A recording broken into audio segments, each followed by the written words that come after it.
Everyone, afternoon or good evening, depending on where you're logging in. Welcome to CRCC Asia's webinar. This is the third webinar of a four-part series. We've been doing these since last year of June, and excited that you logged in today to talk about finance internships in China.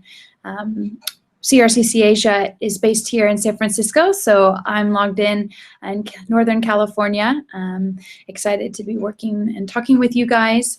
Again, we'll do some Q&A at the end, so throughout the presentation, be sure to be thinking of the questions that you have for me, and I'll be sure to answer them at the end. So without further delay, I'm gonna put on our PowerPoint and go through some of what does finance look like in China and who is CRCC Asia.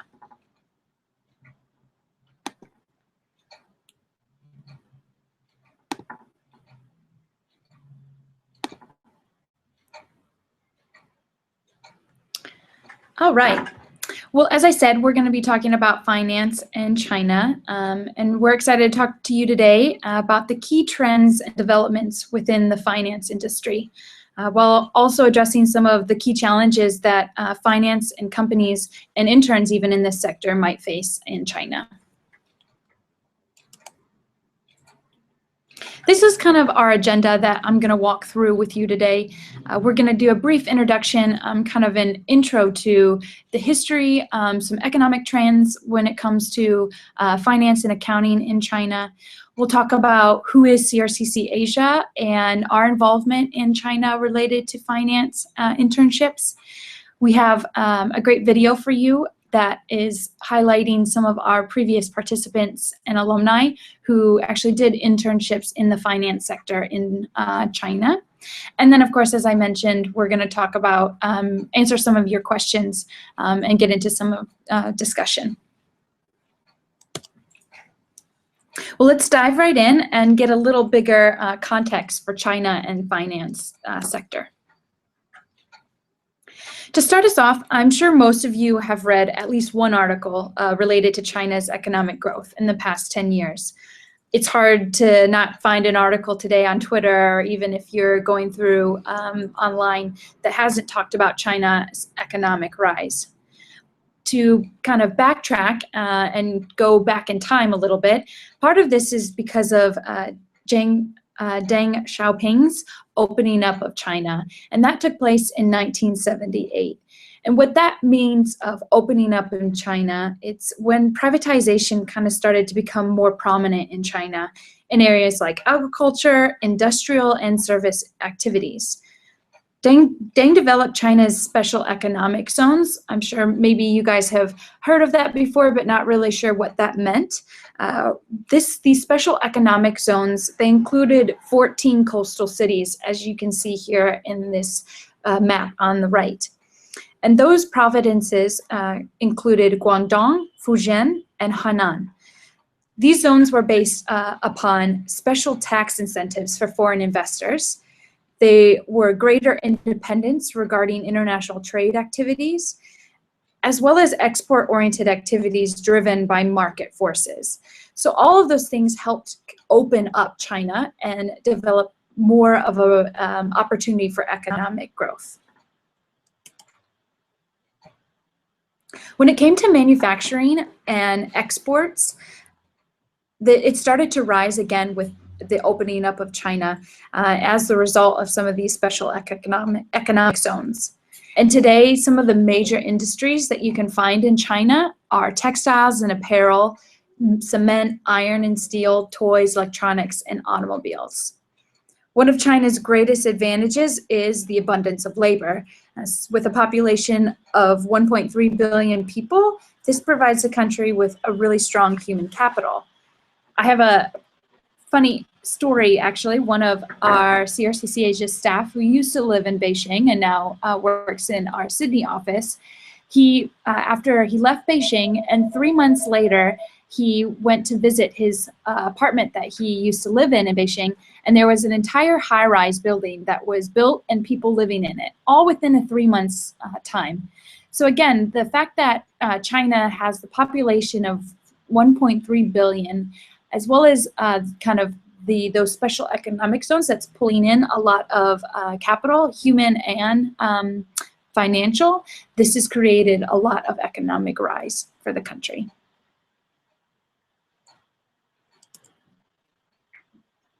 So thinking about trends in China's economy, economically, China's GDP has grown at an average rate of 10% over the past 30 years.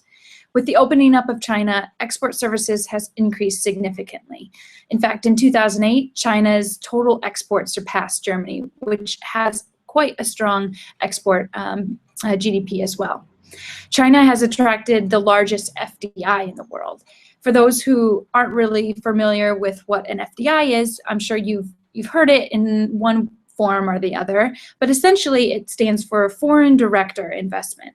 And that means it's when a controlling ownership of a business enterprise in one country is ownership of an entity based in another country. So it would be like a US company who is operating in China. All of these, obviously with large amounts of economic growth within China, both from multinational corporations, this is trickled down to the common kind of citizen. So today, China's economy has made the Chinese one of the largest consumer spending demographics in the world, which is just kind of a byproduct of the fact of China's growth. So that hopefully gives you kind of a broad stroke of context when it comes to China and finance. And with China's economic growth at a rate of about 10% each year in the last 3 decades, this has created a great place for students and others to get finance and accounting experience in this type of environment today. When you think about finance and accounting and our internships within that sector, you can think of kind of 5 major areas within that sector that we have companies that are looking to hire students to work on projects related to equity management, asset management, wealth management, insurance, as well as accounting. However, with accounting, most of the companies, if not all, are looking for Mandarin speakers, as obviously accounting has some technical features to it that require Mandarin speakers. CRCC Asia works with over 500 host companies, many of which are finance and accounting related.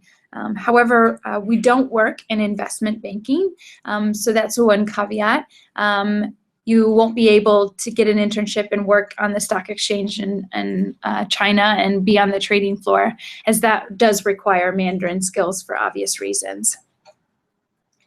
And similar to, say, if you were looking to do a finance internship in, say, New York or Chicago, the dress is going to be smart professional, and students can anticipate working in our internships between 9 a.m. and 6 p.m. Monday through Friday. So the question that we often get is, what type of companies does CRCC Asia place students in? And again, we work with over 500 different companies across multiple sectors. Finance and accounting is just one. However, we work in business, engineering, green technology, architecture, NGOs, marketing, and more. But this is just one example of one of the finance and accounting companies that we've been working with for a number of years. And that is the Pacific Asset Management, or PAMREMIA. And PAMREMIA is a financial services and product firm. It specializes in private wealth management, private equity products, and management services, as well as some M&A. They are located in Shanghai in the Pudong district, which is the financial center. And what you see here, this kind of breakdown of the description of the company, the website, work hours, supervisor name, and location, this is what we call information sheet. And a company information sheet is what we issue the students upon acceptance from one of our host companies. And that typically comes about 4 to 6 weeks before you depart. And you'll get your placement at that point, and you get this company information sheet explaining who you'll be working with, what kind of company it is, some background, as well as the job description. So for Pacific Asset Management, this is the job description that they have had previous interns work on. So interns could anticipate being responsible for things like research and analysis of key developments, mainly in the US and Europe, and show how it affects the Chinese stock market. You summarize economic reporting and future outlooks for the Chinese economy, as well as economic research from relevant publications and news media, and how, again, that affects the Chinese economy. Overall, an intern who would be placed at a company like Pacific Asset Management, this would give you great experience and insight into economic forecasting and finance analysis type projects. Of course, obviously, the fact that you could get an internship in finance in New York or Chicago, like I'd mentioned, but the real advantage is being able to understand China and China's kind of involvement in the U.S. economy and other economies on the world stock exchange, and being able to work for a company and do projects that relate specifically to that.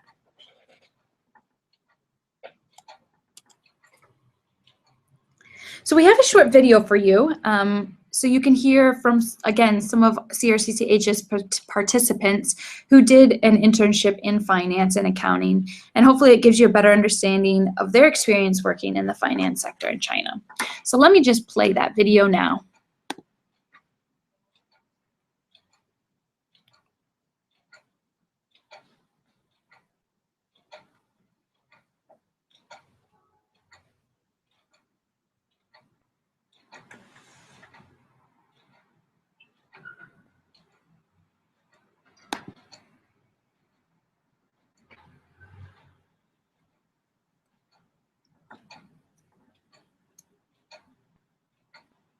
I'm Chris. I'm from Canada. I'm studying at York University Financial Economics. I decided to come to China to get some exposure to financial work and learn about Chinese culture. My name is Nikhil. I'm from London. Currently studying at London School of Economics, studying accounting and finance. I'm just going to finish my first year, and yeah, I thought it would be a great idea to come here to Shanghai and experience the Shanghai culture and the Chinese market.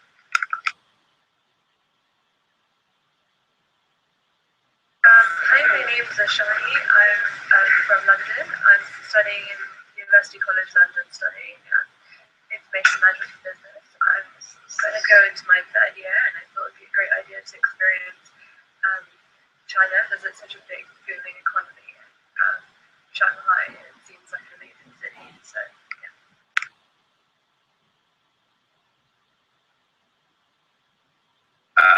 Gagtan's a finance company. Right now they're mostly working in for Chinese companies. Their platforms in Chinese, and we're trying to help them to market to an international audience in the future.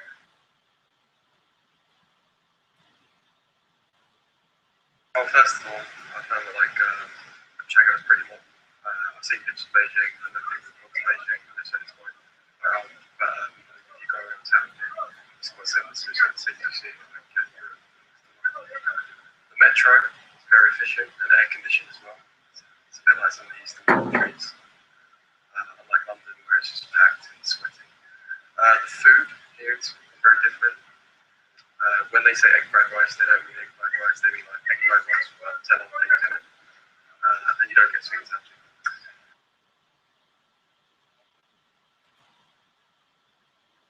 Outside of work, I've been doing a lot of different things. In the weekends, I've done a lot of shopping, which include going to markets and bargaining hard. And I've been doing a little bit of sightseeing as well, seeing really beautiful gardens and older parts of the city. And then last weekend, I just went on the Dragon Trip, which takes you out of town a little bit and to see a different part of China. You see much more scenic things, and you get to do mountain hike. That was fun.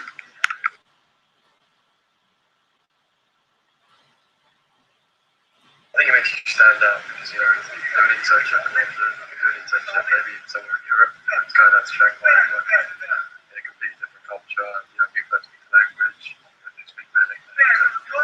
So I think it really stands out, and the fact that you've taken the time out for some holidays to go somewhere like China and do an internship, I think is brilliant.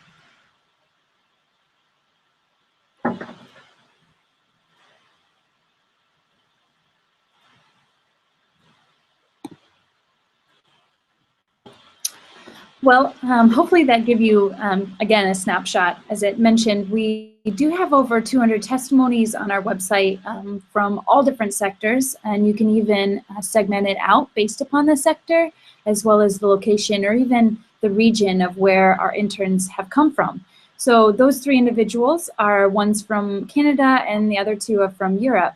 And we recruit worldwide, so not only would you be doing an internship in China with students from the United States, but you could potentially be on, and most likely actually, on a program with students from the UK, mainland Europe, Australia, New Zealand, again, Canada, South America, and countries all over the world, which gives you even kind of a bigger picture about finance or whatever sector of interest you have as you be working in China and get a Chinese experience, but you'll also be able to learn from your peers and the countries that they come from. So our programs, a little about how CRCC Asia helps students obtain such internships in China, is we operate similar to like a study abroad program where we're sending students to China for 1, 2, or 3 months and a variety of different locations: Shanghai, Beijing, Shenzhen, and Hong Kong. I'll get a little more into those locations in a bit. But instead of studying in China, you're working full-time and doing an internship. We have a program a start date every month of the year, with summer being very popular. So if you're on this webinar today and you're not sure what you're doing this upcoming summer and exploring options, consider going to China. Consider spending a few months traveling and working in China related to finance or another sector. What we provide on the program is we do guarantee you an internship in the sector of your choice. Last summer alone, we had a 95% success rate of giving you your first sector choice. So you choose between 3 sectors, and we use that in the interview process to learn a little more about how they relate and what you're looking for in an internship. There is no Mandarin language requirement, as our supervisors that are receiving students will be English speaking. We also do all the visa processing and support pre-departure, so that way you can be on the correct visa and do an internship in China.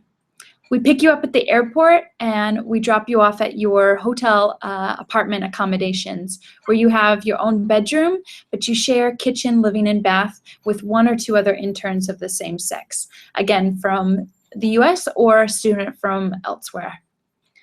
We have a induction, orientation, and cultural training. That's your first full day of the program, where we're going through cultural norms, best practice in the workplace, some Chinese kind of expectations in a working environment.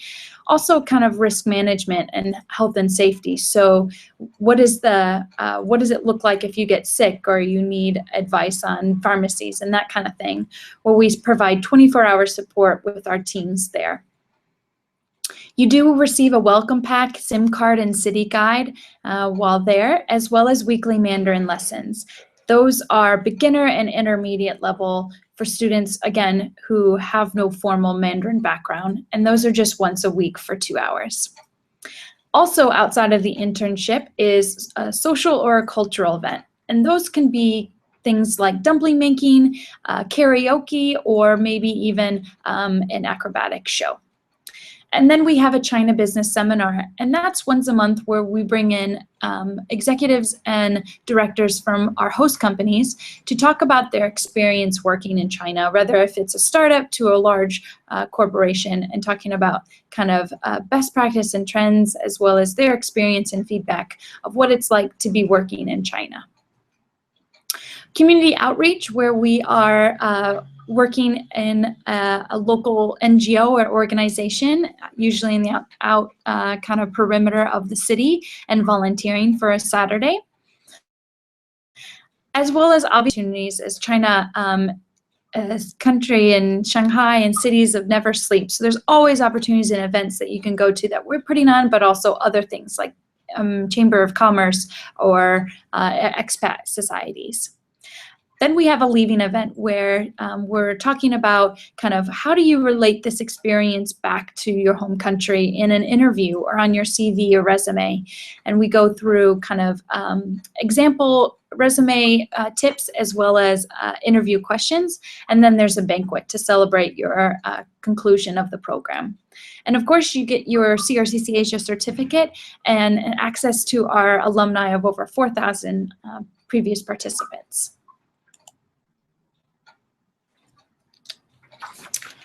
For those of you who are looking to even beef up your understanding of China's finance sector even more than by working in an internship, we do offer a China business and finance course, which is a 2-week program, a 1 week in Shanghai and 1 week in Beijing, or 1 week in Shenzhen and 1 week in Hong Kong.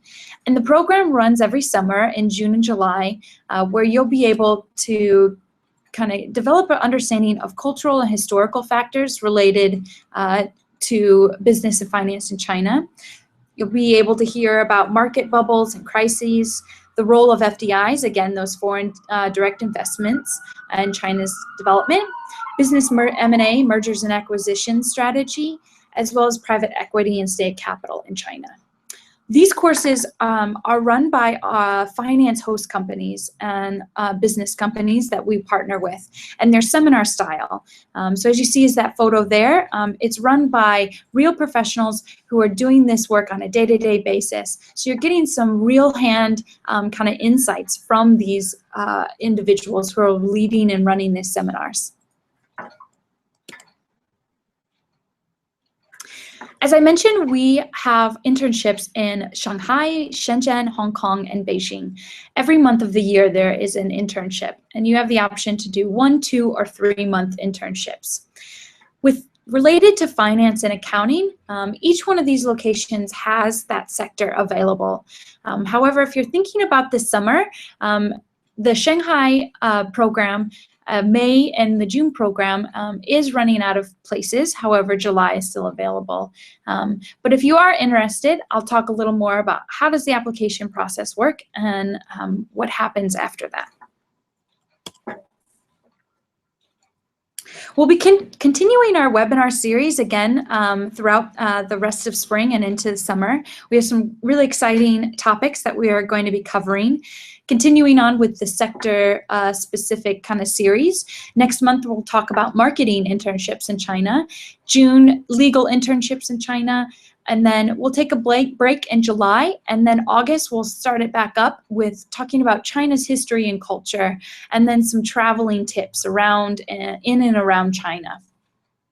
All of our webinars are uploaded after to our YouTube channel as well as our website. So if you miss one of these or if you want to go back, as we've been doing this every month since last June, you can go and see a variety of different topics and watch them at your leisure.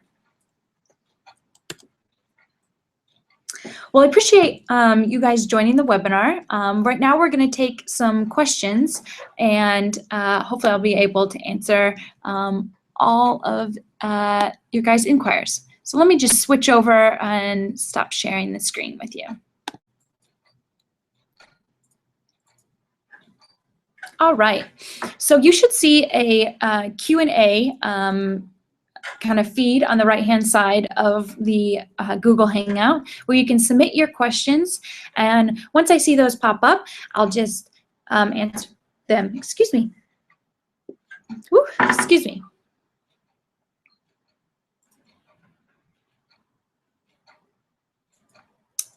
I'll talk a little about, as you guys are kind of thinking through your questions, I'll talk a lot about kind of some of the locations that we're in. So I mentioned Shanghai, Beijing, Shenzhen, and Hong Kong. Each one of those cities are going to be very they're going to be different and unique, and just like if you were going to go to different cities here in the US.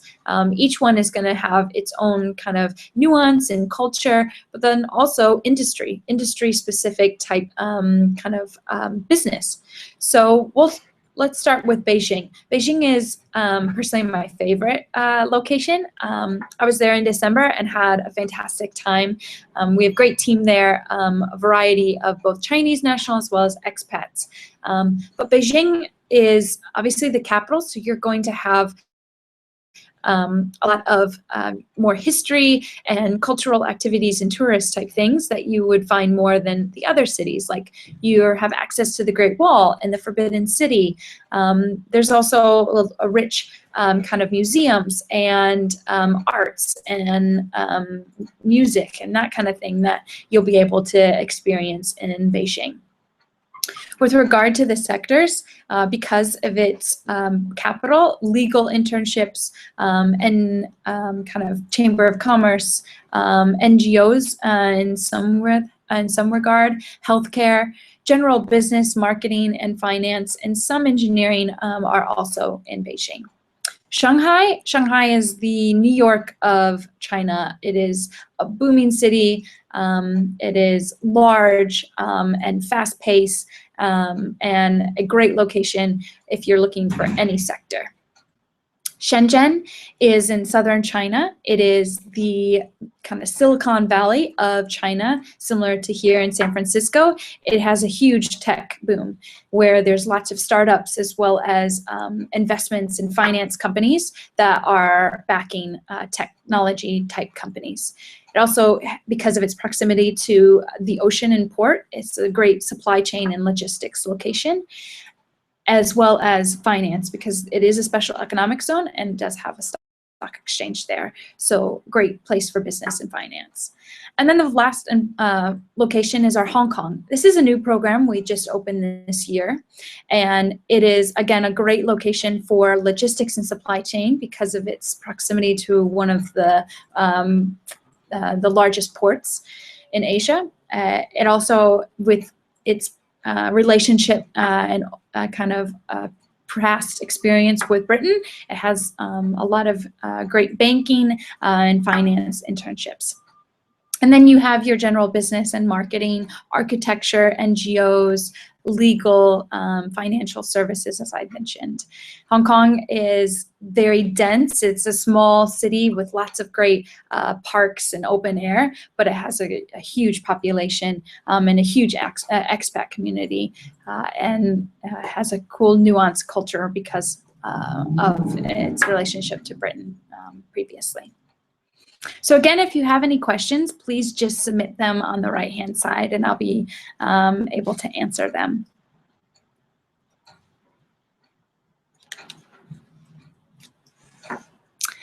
All right, it looks like we just got one. So thanks, Tim. Your question is, I have very little experience in finance. I will not take finance courses until next semester. I'm a junior majoring in economics. That's great. Would there be opportunity for me this summer? Great question, Tim. So I'll tackle a few of the questions that you have. The first one you said is that you come in with little finance experience. I'll say that that's okay. We have a variety of students who come in with a variety of experiences, both in coursework, but then also with regard to previous internship experience. So we have students who might have had lots of coursework as well as domestic internships, and this would be their first international. But we've also have students who might have only taken like Finance 101 or Econ 101, micro or macro, and that's it. And then this would be their first internship, and that's okay. Granted, your projects and the type of placement are going to vary depending on your resume and your experiences. However, if accepted to the program, you are guaranteed an internship in your sector. With regard to this summer, if you're looking for finance, I encourage you to consider Beijing. Again, my favorite location. Beijing still has lots of companies looking for interns, specifically in finance. If you want Shanghai, as I know a lot of finance students consider Shanghai, those placements are filling up very quickly, although July, if you're looking at our July program, then we still have placements available. The other question that you had would there be opportunity for me this summer? So absolutely. I'll get in after some Q&A of kind of next steps. If you are interested, how do you apply and what happens after that?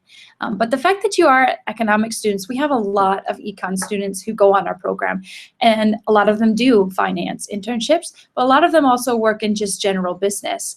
And some of them even do marketing, as they have come in with a lot of analytical skills, and so they're able to use some of those analytics and math skills to apply to more of like predictive analytics and kind of segmentation and that kind of thing. So it all depends on what you're looking for specifically, as we tailor the placement based upon your preferences.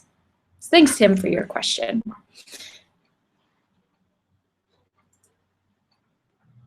I'll take a few more minutes to answer any other questions. All right, we have another one. Thank you. The next one says, does CRCC Asia offer any academic credit for our programs? Oh, fantastic question. Thank you, Shane. So yes, we do. We have two options for students who are looking to obtain credit for our internship program. So as I mentioned, we have a variety of programs, both the business and finance course, as I mentioned, and then a few others. But the academic credit is for the internship program specifically. The first option is with our partner, Golden Gate University. And Golden Gate University is actually based here in San Francisco. It's accredited by the Regional Academic Board, WASC, W-A-S-C. And it's the same kind of board that is accredited by University of San Francisco, Stanford, Berkeley, the UC, all of them. They all fall underneath that same board. So Golden Gate University runs an international internship course in conjunction with our program. So no matter what start date you're going and no matter what location and duration, you can receive academic credit for your internship program and receive a transcript from Golden Gate University for that experience. The credit is between 2 to 6 credit hours depending on the duration of your program. And you would always want to work with your home institution to make sure that it does transfer back, and Golden Gate can supply you with the syllabus as well as more information to make sure that it transfers back properly. In order to receive academic credit, there is an additional fee for the program, which you can find on our website under program details, and it's based upon a per unit cost, as it is an option for students who would like to receive credit for the program. The second option is trying to find a faculty member or a course at your own home institution. Some might actually have this already set up and it's quite simple, whereas others it's a little more complicated and maybe the Golden Gate option is easier. At which case, if you would like to get credit by your home institution, we can provide any documentation to verify the internship as well as provide any other kind of information that you would need to receive credit, as we have done that with several of our interns who have found us online, but then we also have several university partnerships with a variety of institutions across the US and Canada who are issuing credit for the program. So you can contact us if you are curious if one of your universities is one of our partners. Thanks, Shane, for that question. Well, I'll move on. Again, if you have any questions, you can always submit your questions at San Francisco at CRCC Asia.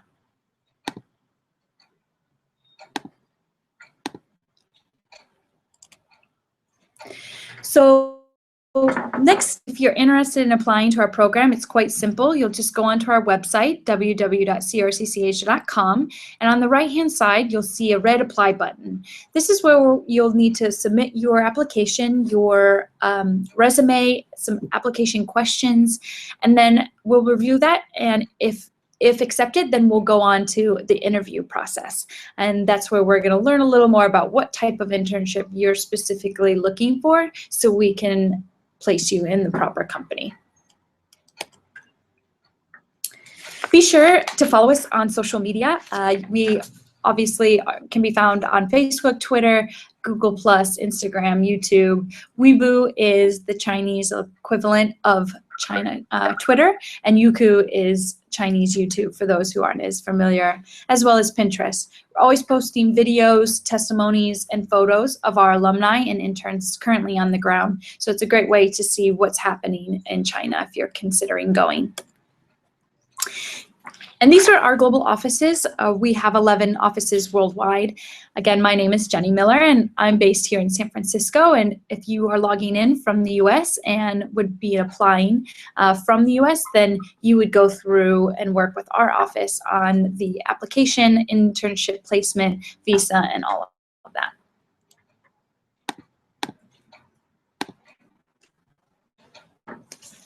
Well, I thank everyone for joining today. Again, if you have any questions, you can always email us at sanfrancisco@CRCC Asia. Our website also has a live chat 24/7, so you can always get onto our live chat and ask questions later. Again, thank you for joining, and be sure to check us out next month as we'll be talking about marketing internships in China. Have a great day.